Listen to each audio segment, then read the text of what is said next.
Hello viewers, আসসালামু আলাইকুম। যারা কন্টেন্ট ক্রিয়েটিং এর কথা চিন্তা করেন, এই ভিডিওটা তাদের জন্য।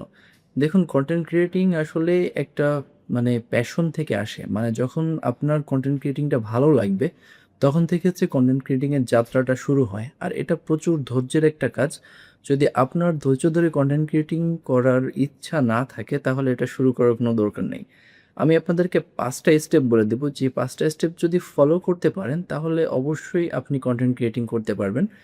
আর একটা কথা বলে রাখি, আমি হচ্ছে ২০১৯ সাল থেকে কনটেন্ট ক্রিয়েটিং করি এবং আমার YouTube মনিটাইজেশন চ্যানেল আছে, যেখান থেকে আমি ৩ টা পেমেন্ট উইথড্র করি। তো সেই ক্ষেত্রে আমি আপনাদেরকে মোটামুটি ভালোভাবেই সাজেস্ট করতে পারবো যে কিভাবে আপনি YouTube বা Facebook এ কনটেন্ট ক্রিয়েটিং শুরু করতে পারেন। তো চলুন শুরু করা যাক। কনটেন্ট ক্রিয়েটিং করার ১ম এই আপনাকে যেটা দেখতে হবে সেটা হচ্ছে একটা নির্দিষ্ট নিশ ফলো করা। আপনি সবকিছু নিয়ে কনটেন্ট ক্রিয়েটিং করতে পারবেন না। আপনাকে অবশ্যই একটা নির্দিষ্ট স্পেসিফিক নিশ চুজ করতে হবে। আপনি কিসের উপর কনটেন্ট ক্রিয়েটিং করবেন। এখন এটাকে আবার কিভাবে সিলেক্ট করবেন যে আমার নিশ এইটা? এটাকে ২ টা ব্যাপার দিয়ে ফোকাস করতে হবে। একটা হচ্ছে আপনার কোনটা ভালো লাগে, আর দ্বিতীয়টা হচ্ছে যে আপনি যেটাকে ভালো লাগছে, আপনার যেটা ভালো লাগছে সেটাতে আপনার এভেইলেবল দক্ষতা আছে কিনা বা জ্ঞান আছে কিনা। দেখা যাচ্ছে আপনার ভালো লাগে হয়তো আ সাপোজ টু সে ফিশিং ভাল লাগে। কিন্তু ফিশিং এর জন্য এভেইলেবল কনটেন্ট কি আপনার আছে? কারণ আপনি দেখা যাচ্ছে অফিস জব করেন। তো আপনার ভালো লাগা এবং আপনার দক্ষতা ২ টা কিন্তু একরকম হইতে হবে। ২ জায়গায় যদি ২ টা থাকে, তাহলে ওই কনটেন্ট ক্রিয়েটিং বেশিদিন আগায় নেওয়া যায় না। কারণ আপনার অবশ্যই এভেইলেবল কনটেন্ট থাকতে হবে, আর তার জন্য আপনার ওই কনটেন্টের ব্যাপারে প্রচুর জ্ঞান থাকতে হবে। আর তারপরে আপনি যেটা করতে পারবেন তা হলো যে ওই কনটেন্টের উপরে ফোকাস করে আপনি ওই বিষয়ের উপরে ফোকাস করে নতুন কনটেন্ট প্রত্যেকদিন তৈরি করতে পারবেন। তো এটা গেল হচ্ছে ১ম পয়েন্ট, যে কনটেন্ট ক্রিয়েটিং এ কোন জিনিসটা আপনার নিশ হইতে পারে। এরপরে যেদিকে খেয়াল রাখবেন সেটা হচ্ছে সঠিক প্ল্যাটফর্মটাকে বেছে নিবেন। আপনি Facebook এর জন্য কনটেন্ট ক্রিয়েটিং করবেন নাকি YouTube এর জন্য? এটা আপনাকে আগে সিলেক্ট করতে হবে। যদি আপনি Facebook এর জন্য কনটেন্ট ক্রিয়েটিং করেন, তাহলে আপনাকে একরকমভাবে চিন্তা করতে হবে। আর যদি YouTube এর জন্য করেন, তাহলে ভিন্নভাবে চিন্তা করতে হবে। তবে ২ টাকে কম্বাইন করেও কনটেন্ট ক্রিয়েটিং করা যায়। সেক্ষেত্রে হচ্ছে কি যে আপনি যে ভিডিওটা দিবেন সেটার সাইজটা চেঞ্জ করে দিতে হবে। Facebook এর ক্ষেত্রে এটাকে আপনার একটা ফ্রেম রেট করতে হবে, যেটা হাইড স্ক্রিনে করতে হবে।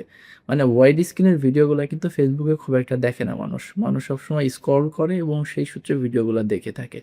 তো আরেকটা ব্যাপার হচ্ছে, Facebook এ কখনো ভিডিওটার লেন্থটা বড় করা যাবে না। এটা অবশ্যই যথাসম্ভব শর্ট করতে হবে, ৩ মিনিটের ভেতরে। আর যদি আপনি ভালো কনটেন্ট ক্রিয়েটর হন, আপনার সেই লেভেলের দক্ষতা বেড়ে যায়, তাহলে একটু বাড়ায় দিতে পারেন। আর YouTube এর ক্ষেত্রে আপনি ৫-৭ মিনিট বা ১০ মিনিট পর্যন্ত কনটেন্টের দৈর্ঘ্য নিতে পারেন। তো এইভাবে ২ টাকে মার্জ করে একটা চিন্তাভাবনা করতে হবে। তাহলে একই ভিডিও আপনি Facebook এবং YouTube ২ জায়গায় ব্যবহার করতে পারেন।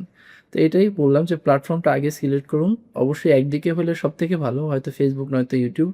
আর যদি ২ দিকে ম্যানেজ করতে পারেন, তাহলে কোনো সমস্যা নেই। এবার যে ব্যাপারটার কথা বলব সেটা হচ্ছে যে ভালো আ কম্পিউটার বা ভালো মোবাইল বা DSLR এগুলো ছাড়া কনটেন্ট ক্রিয়েটিং হয় না, এমন অনেকের ধারণা আছে। তো আমি যেটা বলব সেটা হচ্ছে, কনটেন্ট ক্রিয়েটিং যখন শুরু করবেন, তখন একটা গ্রিন স্ক্রিনের সামনে দাঁড়িয়ে কিভাবে একটা মোবাইল দিয়ে রেকর্ড করা শুরু করা যায় সেটা চিন্তা করেই শুরু করবেন। আর যদি আপনার গ্রিন স্ক্রিন নাও থাকে, আপনি যেকোনো পরিবেশে যাতে অন্তত একটা মাইক্রোফোন ধরে কথা বলতে পারেন বা মোবাইলের সামনে দাঁড়িয়ে কথা বলতে পারেন, এই অভ্যাসটা আগে প্র্যাকটিস করা শুরু করবেন।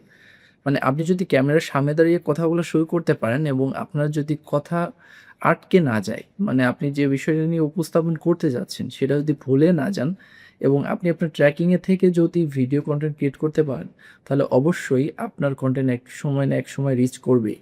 তবে শুরুর দিকে কেউই প্রো লেভেলে যেতে পারে না। যেমন আমি এখন ফ্লুয়েন্টলি কথা বলছি, এটা কিন্তু একদিনে হয় নাই। আমাকেও এই ভিডিও ক্যামেরার সামনে অনেক সময় দাঁড়াইতে হয়েছে, অনেকদিন। এবং এটা করতে একটা সময় আমি আজকে এখানে কথা বলতে পারতেছি। তো এটা আমি বলতেছি না যে অনেক বড় কোনো কিছু করে ফেলছি। বাট এভাবে ট্রাই করতে একসময় কিন্তু ক্যামেরার সামনে দাঁড়িয়ে কথা বলাটা আপনার জন্য সহজ হয়ে যাবে। এবার যে বিষয়টাকে নিয়ে কথা বলব সেটা হচ্ছে স্ক্রিপ্ট এবং এডিটিং।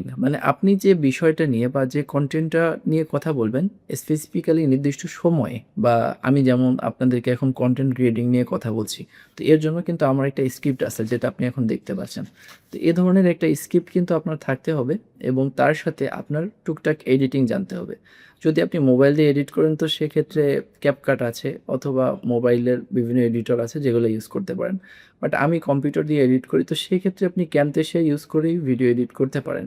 এটা কোনো সমস্যা না। আর অডিও এডিটিং করার জন্য কিছু টুলস আছে। আমি ভিডিও, অডিও এডিটিং টুলসের জন্য আরেকটা ভিডিও করে দেখিয়ে দেব। এবার যে ব্যাপারটা নিয়ে কথা বলব সেটা হচ্ছে আপনাকে কনটেন্ট ক্রিয়েটিং করার জন্য কনসিস্টেন্সি বজায় রাখতে হবে। মানে আপনার যে ভিডিওটা আপনি তৈরি করছেন বা যে কনটেন্ট ক্রিয়েট করছেন সেটা যেন আজকে করছেন, ১০ দিন কোনো খবর নেই, আবার ১৫ দিন পরে এসে একটা ভিডিও দিচ্ছেন, এরকমটা না হয়।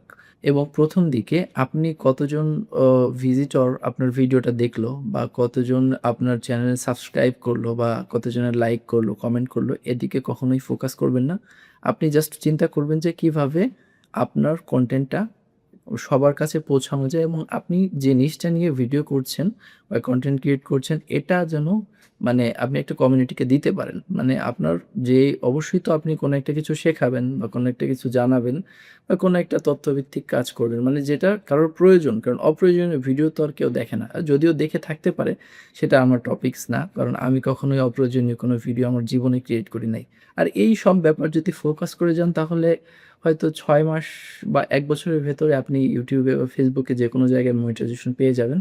তখন থেকে আপনার আর্নিং শুরু হবে। আর আসলে কনটেন্ট ক্রিয়েটিং এর জার্নিটাও আ একদম মানে কখনোই শেষ হবে না। এটা আপনাকে আ ধারা অব্যাহত রাখতে হবে। হয়তো আপনি রেস্ট নিতে পারেন। ১৫ দিন ভিডিও করলেন না, নির্দিষ্ট সময় পরে তাতেও সমস্যা হবে না। বাট আপনি যদি একদম ছেড়ে দেন তাহলে কিন্তু আপনার চ্যানেলটা রিচ করবে না। তাই এটার আ সবার ১ম এই আমি বলেছিলাম যে ধৈর্য ধরে কনটেন্ট ক্রিয়েটিং করে যেতে হবে। যদি এভাবে চিন্তা করে আগাইতে পারেন তাহলে মোস্ট ওয়েলকাম। কনটেন্ট ক্রিয়েটিং শুরু করুন। সেটা Facebook এ হোক, YouTube এ হোক। আর ভিডিওটা যদি ভালো লাগে তাহলে আমার Facebook পেজ বা YouTube চ্যানেল যে জায়গা থেকেই হোক আমাকে সাবস্ক্রাইব করে সাথে রাখতে পারেন। ভালো থাকুন।